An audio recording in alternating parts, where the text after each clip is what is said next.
President Donald Trump is reportedly facing a brand new headache ahead of the FIFA World Cup final. And this time, it isn't politics in Washington, it's football fans.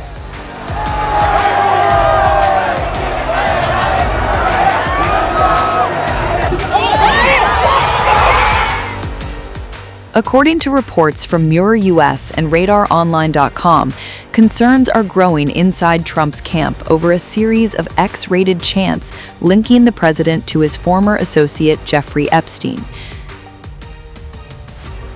The chants have already begun surfacing during the tournament and are reportedly spreading among supporters of English-speaking nations.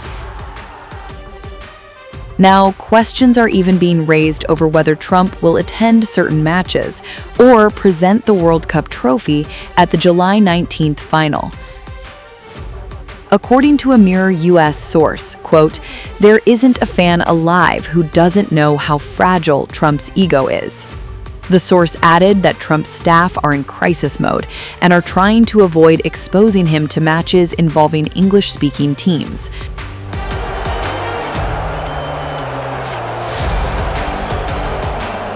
The concerns come as Trump has already faced boos at several major sporting events in the United States. But according to the source, the atmosphere at the World Cup could be on another level entirely.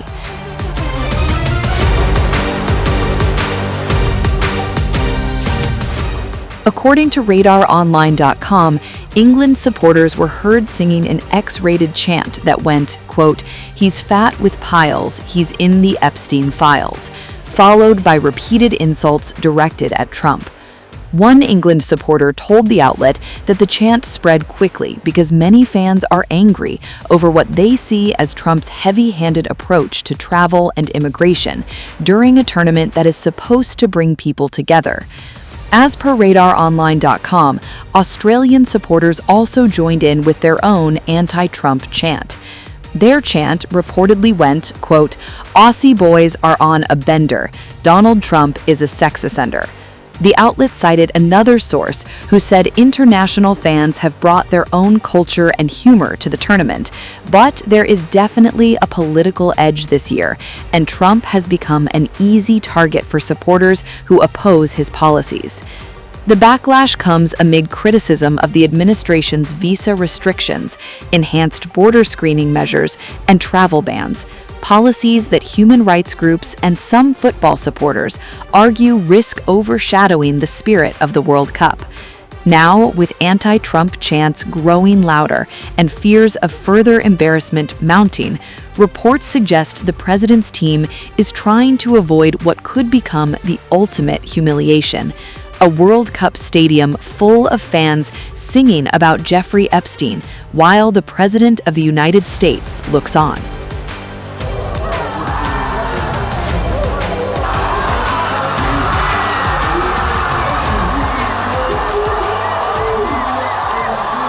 We're not going to allow people that have criminal or maybe perceived to have criminal ties to come into this country. I don't care what your situation is.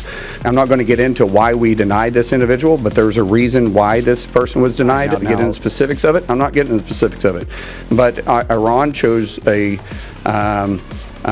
was a difficult path. If there was any country we wasn't going to allow in here, Iran would probably be the reason why we wouldn't allow them in here.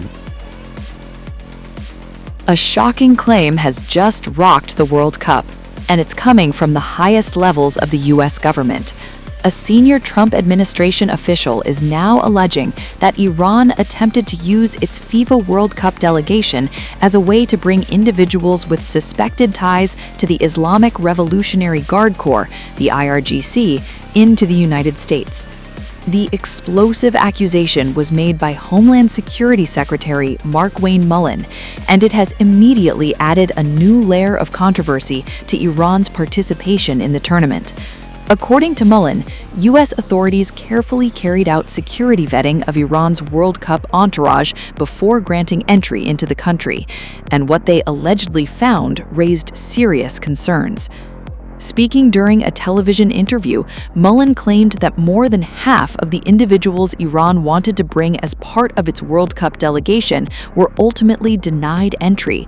The secretary said U.S. officials carefully reviewed the list of travelers connected to Iran's national football team, and according to him, a significant number of those seeking entry were flagged during the screening process. Mullen alleged that some individuals attempting to travel with the delegation from Iran's training base in Tijuana, Mexico, had what he described as direct ties to the IRGC. The IRGC is one of the most powerful military organizations in Iran, and allegations involving the group are certain to draw intense scrutiny in Washington. Mullen did not hold back. During the interview, he argued that the United States had good reason to reject the applications. He claimed dozens of entry requests were denied following security reviews, and he accused the Iranian government of attempting to exploit the World Cup delegation process. According to Mullen, Iran plays games and cannot be trusted. The secretary also revealed another striking allegation.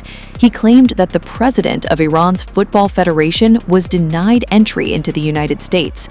While making that claim, Mullen stressed that the players themselves were not the focus of the security concerns.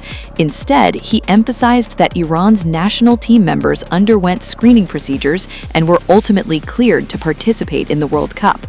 So while the players were allowed to take the field, questions were allegedly being raised about others seeking to travel alongside them. Mullen was later grilled over reports that a Somali World Cup referee and an Iraqi team staffer were denied entry to the U.S. Here's what he said. I want to ask about immigration policies that are already shaping the World Cup. At least one referee from Somalia and one Iraqi team staff member were denied entry at U.S. airports in recent days, and dozens of fans have been denied. What did you call it? Did you call it politics? No. What'd you say? I forget how you started that question. Policies. Yeah, policies are, we're not going to allow people that have criminal or maybe perceived to have criminal ties to come into this country. I don't care what your situation is.